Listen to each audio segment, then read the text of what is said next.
Muy buenas a todos. Hoy vamos a hablar sobre el bajo rendimiento en fútbol. En concreto, haremos referencia a algunas cuestiones relacionadas de cara al equipo, al propio jugador, o por el otro lado, en la parte de liderazgo y gestión del propio entrenador y del cuerpo técnico en general. Para los que no me conocen, brevemente ahí tienen unas referencias curriculares mías. Mi nombre es Alejo García Naveira y soy psicólogo del deporte. Bien, la primera cuestión que tenemos que tener presente es que el rendimiento es multifactorial. Cuando hablamos de rendimiento no podemos estar pensando en una sola variable.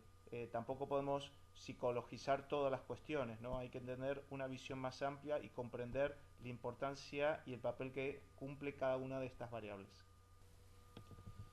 Como el rendimiento es multifactorial, hay que entender que la base del éxito está en el trabajo interdisciplinar, en el sentido que hay un líder que es el entrenador, acompañado de su cuerpo técnico, pero después hay otras personas que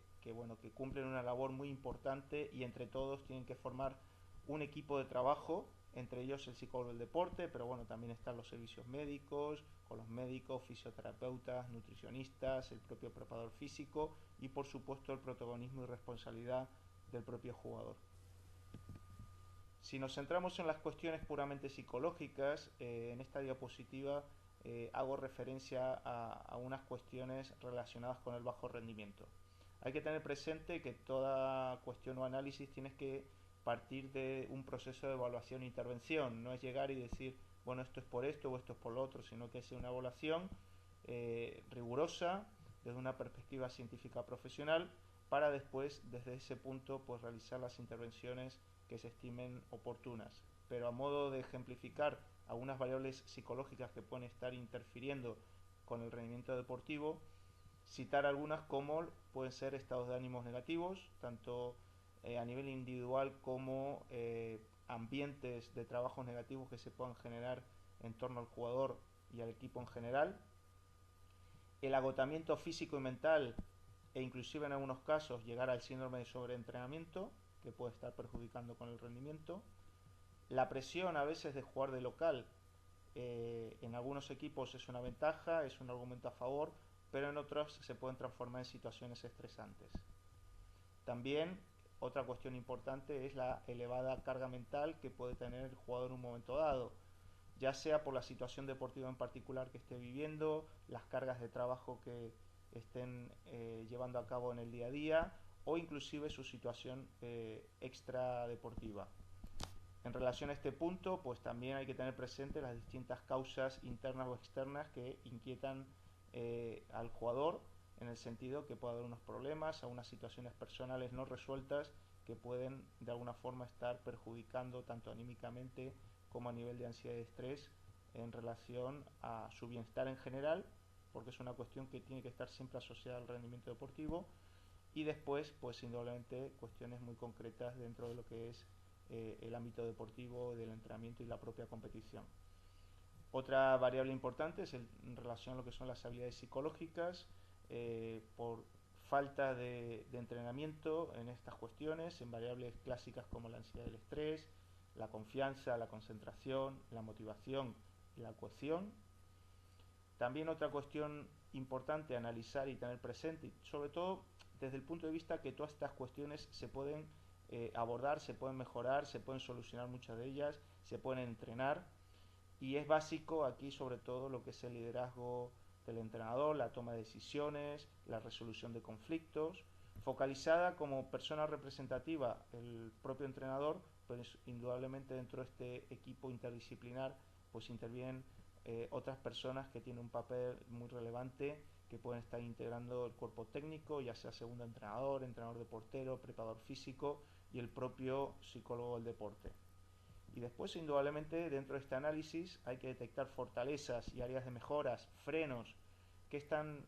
limitando el rendimiento, por ejemplo, en concreto de jugadores titulares o jugadores que tienen que marcar la diferencia, y también qué le está frenando, qué dificultades están teniendo o qué se puede mejorar, potenciar o cambiar de esos teóricos suplentes que cuando entran en principio para dar una mejor solución al entrenador y al equipo no están marcando esa diferencia e indudablemente no aportando el rendimiento del equipo en ese momento, pero tampoco están, digamos, sembrando para sí mismos para ofrecer una alternativa o un recambio al propio entrenador para poder llegar a ser titular.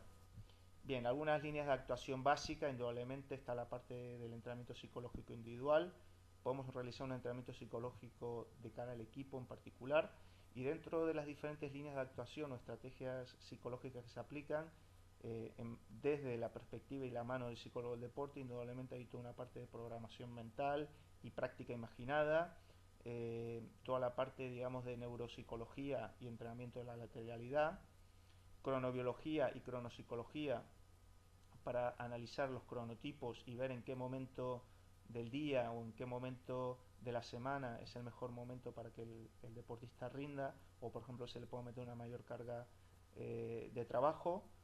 Toda la parte de autorregulación a nivel del nivel de activación, en el sentido que es fundamental conseguir el estado óptimo de activación del propio jugador. Pues realizar procesos también de coaching a nivel individual o a nivel de equipo, o con el propio cuerpo técnico o solo con el entrenador, para que haya un desarrollo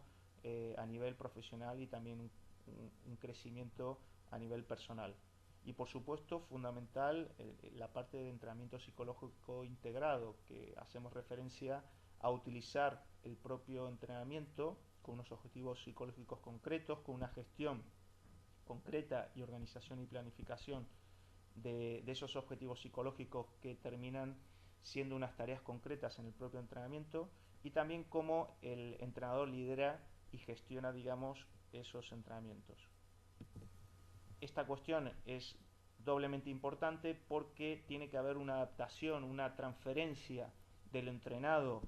en el día a día a lo que es la propia competición, y para eso hay que analizar y estudiar las demandas, tanto a nivel físicas, técnicas, tácticas, psicológicas y demandas específicas que pueda haber en la competición o un rival concreto, y ver qué estoy entrenando o qué estoy preparando en el propio entrenamiento. La idea es, como comenté antes, hacer una transferencia de todo lo entrenado a la propia competición, y para ello hay que hacer un análisis previo de demandas y después desarrollar e integrar entrenamientos desde una perspectiva multifactorial. Bueno, agradecer